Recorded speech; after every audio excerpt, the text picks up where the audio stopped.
A lot of us are going through a hard time in life. Some people have been bullied. Some people are just stressed out. Some people are insecure. Some people are fat and overweight. And the world puts a lot of this shit in your mind. It's not just you. Yeah, you help it. And my whole thing is about, I had to develop a mindset that was indestructible. I had to armor plate my mind. And it's about what you're saying to yourself, but it also comes with work.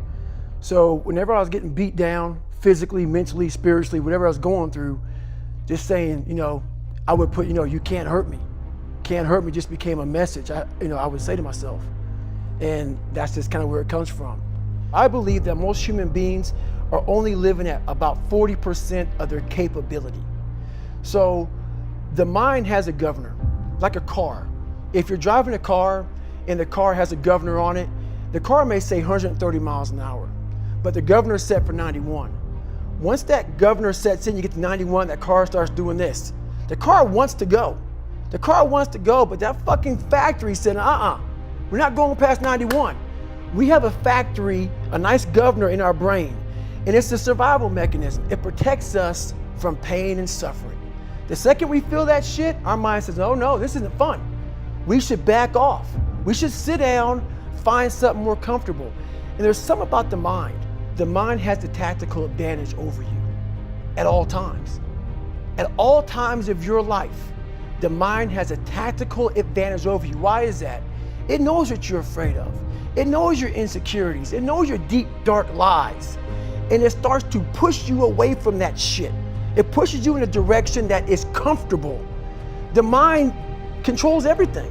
So what I realized was that when I was growing up and I was 300 pounds and I got all fat and I got all insecure, I realized that my mind kept taking me in this direction. When things got uncomfortable for me, when I was facing my insecurities, when I was facing my fears, my mind said, oh no, we have the tactical advantage. We need to get you, separate you from this feeling over here. Life's all about feelings. We want the happy feeling. We don't want that feeling of this sucks. Why am I here? And you don't have any, so you can't answer those questions, so you leave. I started realizing that if in that moment, you can answer those fucked up questions and you are now in charge of your brain versus your brain ruling you, that's where all that stuff comes from. So the 40% rule is all of that. You get to 40%, your brain says, we're done. Let's roll, man. This is starting to get painful. This is uncomfortable. So you sit down. You have to figure out ways, and everybody's different. That's how the book kind of talks about, like we all have these things about, 5 steps to this and 4 steps to this. It's a lot more than that. That's all bullshit. It's a practice that you have to, it's a habit. So if you know that at 40%, I'm feeling pain. At 40%, I'm feeling pain. That's where the 40% rule kicks in. Now it starts. Okay, I'm feeling pain. My mind's saying all this shit to me. It's saying, get out of here, run, flee. The fight or flight kicks in. Okay, we're done, we're not good enough. It starts telling you all these things. You start to believe it because the mind controls all. This is the time where you have to gain control back of your mind. It's okay, let me see if I can go 45%. And once you start giving yourself more and more hope and start realizing, okay, the mind starts to be, okay, what are you doing? We're supposed to be going right and you're going left. You start then controlling your mind. Start finding more in yourself, and then it goes from 40% to a lot further than that. But that's the start of it though. Get to the spot where your mind is saying stop. Wherever that is, you gotta get there first, and then that's when that shit starts to work for you. You gotta control yourself in that moment. So a lot of people can live with themselves. That's the first thing. A lot of people can live with themselves, look in the mirror and say, I'm okay with being afraid. I'm okay with going on this easy highway over here. The easy highway has all these fucking signs and shit, directions, how to get somewhere.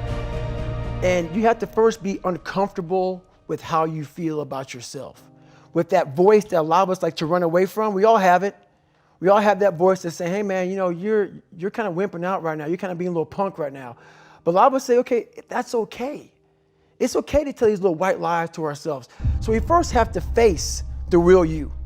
The real me is David Goggins. The real me is a guy looking at you right now saying, I don't want to fucking be on this show right now because I used to stutter as a kid. And I'm afraid of that. I'm afraid that here in a second, I'm gonna start fucking stammering and stuttering, and the whole world's gonna know that I have all these issues. But that's when I see right now, okay, Goggins, you gotta go on this fucking show. That's Goggins. Goggins is saying, okay, David Goggins, you're a punk. Life made you this way. We can't live like this. We can't live in fear. We can't live in judgment. We can't be afraid of what the fuck people right now are looking at me saying about me. We cannot be afraid of that. That's Goggins. Goggins saying, fuck all of you who don't like me, who don't want to, and that person then comes in. But you have to be David Goggins and say, man, I'm afraid of this. I'm fucked up here. Life made me this way here.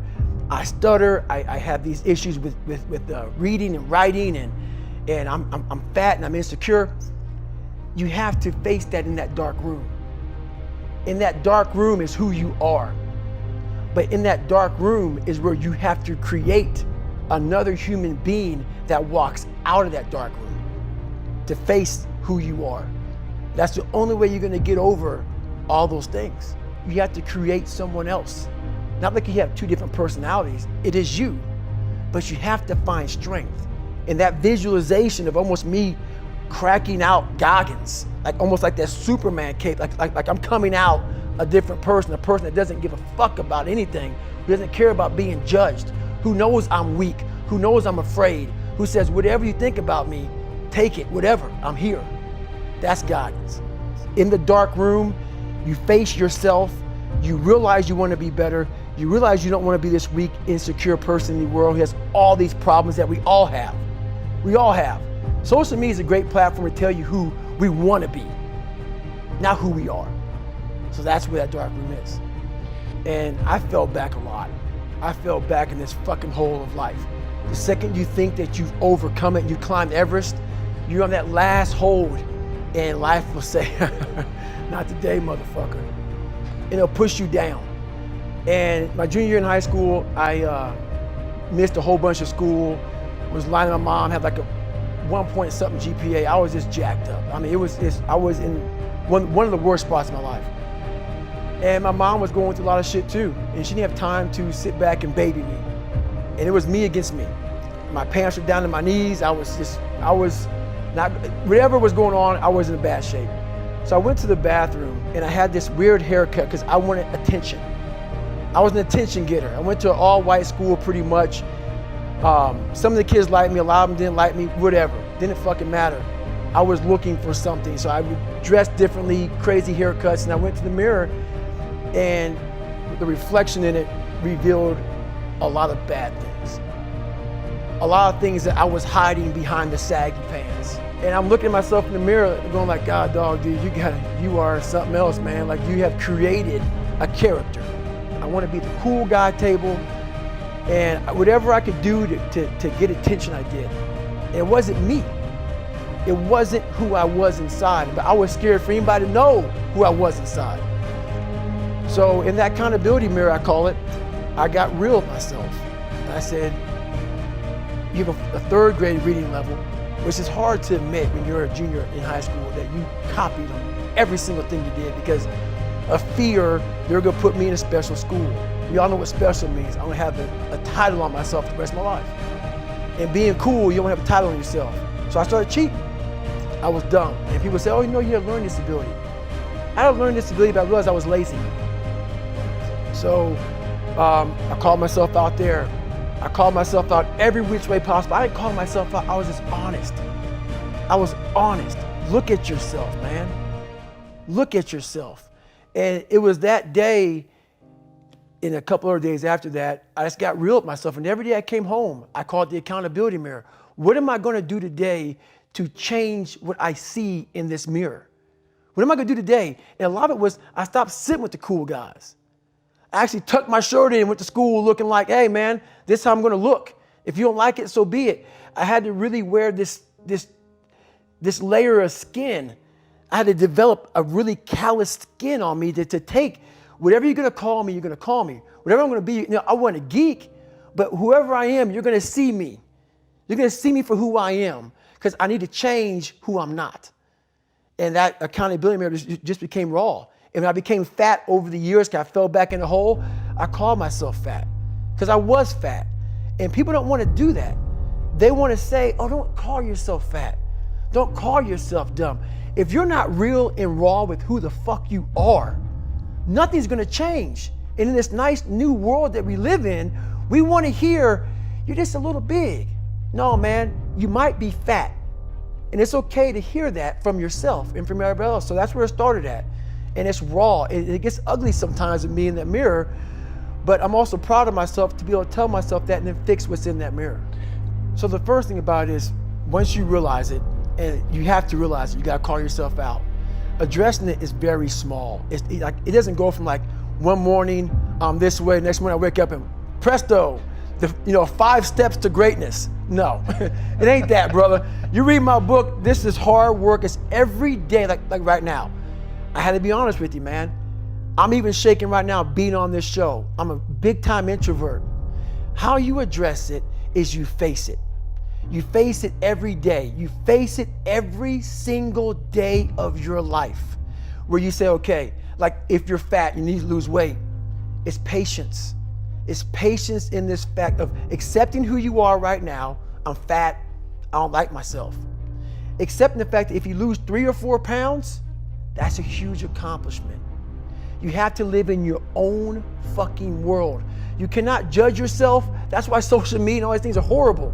You can't judge yourself off of the so-called competition that we have made up in our mind. The things that, how people look, how people act, how smart someone is. This is a race that you run completely alone. And you're all by yourself. I had tons of sticky notes all over my mirror. It wasn't like, be better than John or be as fast as whoever. Okay, David, yesterday you did this. Today, our next goal for the week is this. So I had a year goal, weekly goals, daily goals, hourly goals, and the big goal was I lied a lot growing up. I wanted to be accepted. One goal was, let's go one day without lying. Let's go one day, and then when I would lie to somebody, I would say, hey man, now I had to go back now and apologize, say, hey man, I lied to you. You know how hard it is to go back to somebody and say, I lied to you? Hey man, you know what?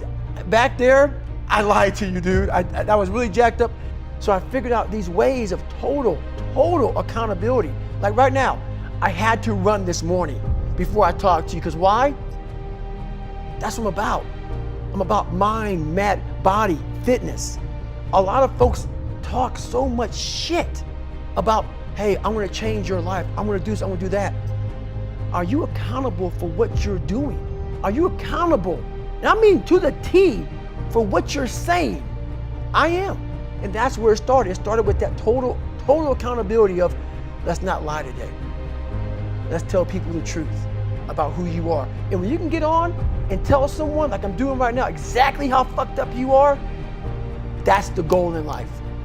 To put your life on a billboard, on the busiest road, in the busiest highway in the world, and say, this is how fucked up I used to be. Take it or leave it. When you really sit back at your life and you're in that dark room, and you're looking at where you started from, and you tell yourself, God, dog, man, my mom is this way, my stepdad got murdered, my dad beat the shit out of me, I can't read and write to save my fucking soul, I've lied about it to everybody, I've cheated on all these tests. My God, man. And then you put a goal in your mind. How are you gonna feel, man, when you accomplish this goal coming from that shit? Coming from the fucking hell you came from. A lot of people start from a good starting point. They have a good foundation. What if you can surpass all of these motherfuckers? What if everybody who was fucking way up here started up here, and you started with no legs. You had to grow fucking legs to even start walking, and then crawling, and then running, and then you start passing people with all this given to them. I had to use all this negative shit that was making me weak and horrible as a person. I had to use this as the power that now fueled me. I had to flip it on its head and say, hold up, this might be exactly what I need. The darkness is exactly what I need. It's how you look at your situation. And I was looking at it all fucked up. You have to first accept it before you can fix it. A lot of people walk around, oh man, I'm good. I'm good. No, you're not. You have to accept what you're not. You have to, and people don't want to do that. And that's the only way you can fix it You have to accept it first before you can go on the journey. A lot of folks never even start the journey, man. They never start the journey because they're living this fake life that who they want to be, they act like they are, but they're not because they haven't fixed all this stuff yet. You got to fix this first before we can start our journey in life. So that's why I have them make this list. You fix these problems, now your journey can begin because you no longer care about how people are judging you. When you care more about how someone's judging you, you're going to stay right there. There's no forward momentum. So let's say the first one is, you're not the smartest person in school. I had that issue. So my big thing was how I addressed that problem was I had to sit down. Each thing that is wrong with you has to be a focal point. You can't look at this gigantic list and say, I got to change all this shit. My God, this is crazy. No. You take off the first one. I want to be smarter. For me, that was my thing. I have to become more intelligent. I have such a severe learning disability, man. I can't retain shit. I had to now get that one thing and then strategize in that one problem. How can I do this? I'm not going to learn like you. I'm not going to learn like anybody else. How am I going to figure this out? So I then figured out, okay, where are my strengths here? Where are my weaknesses in learning? All right, man, how am I going to do this? And I figured out a way to do it by just strategizing. So how I learn to this day, if I have a big manual to study, I will have to get a bunch of spiral notebooks from the daggone store.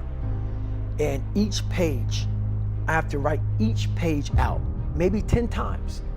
So there was a 1,000-page dive manual that I got 18 months before I went to dive school. Most people, I'm not smart, I'm gonna go see if I can pass this test. I realized, hang on a second, I'm not smart. How can I get past this? How can I get through this obstacle? I need to acquire this book 18 months in advance because it could take me 18 months to write down each page over and over again to then put it to memory. So when the question came up, I had written that question so many times down on paper that I can recall, okay, page 71 was where I remember seeing this, and I can recall it that way. And that's how I did it. So you gotta strategize on each problem you have in life. Slowly break down that problem. Don't think about all the problems you have, just one at a time. And before you know it, you fix all these problems, but you cannot focus on all of them. Just on the one thing at a time. It's one of the biggest things in the world. A lot of us, mediocrity is everywhere right now. And we're all trying to find an easy way out. And we're judging ourselves. Let's say there's 10 people in this room and we're all mediocre. But I'm the best of the mediocre people. I now think I'm great. I'm great. We surround ourselves around people that make us feel great. They tell us what we want to hear. The second we put ourselves amongst the uncommon people, we don't like that feeling, that challenging feeling of that person who's waking up at 3:30 in the morning and say, hey, put your shit on, we're going for a run.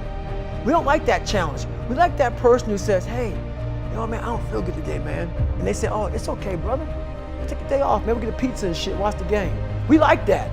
We love that feeling. Why? Because you understand, man, we're good, bro. We don't want that motherfuckers like this. Hey, man, no, bro.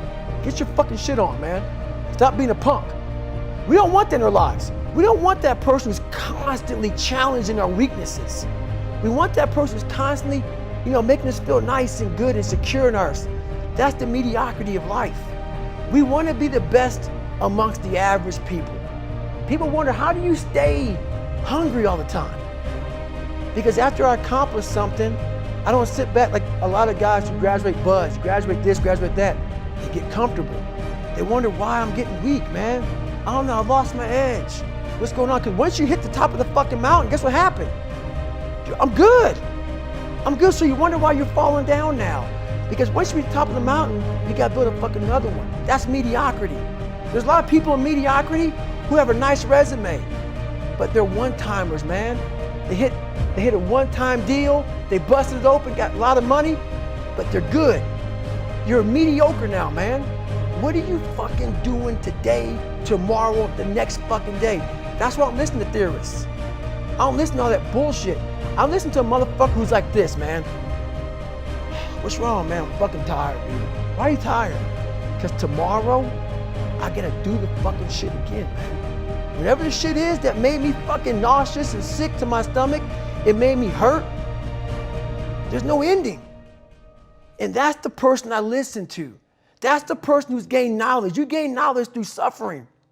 And on the other end of suffering is a world that very few have ever seen.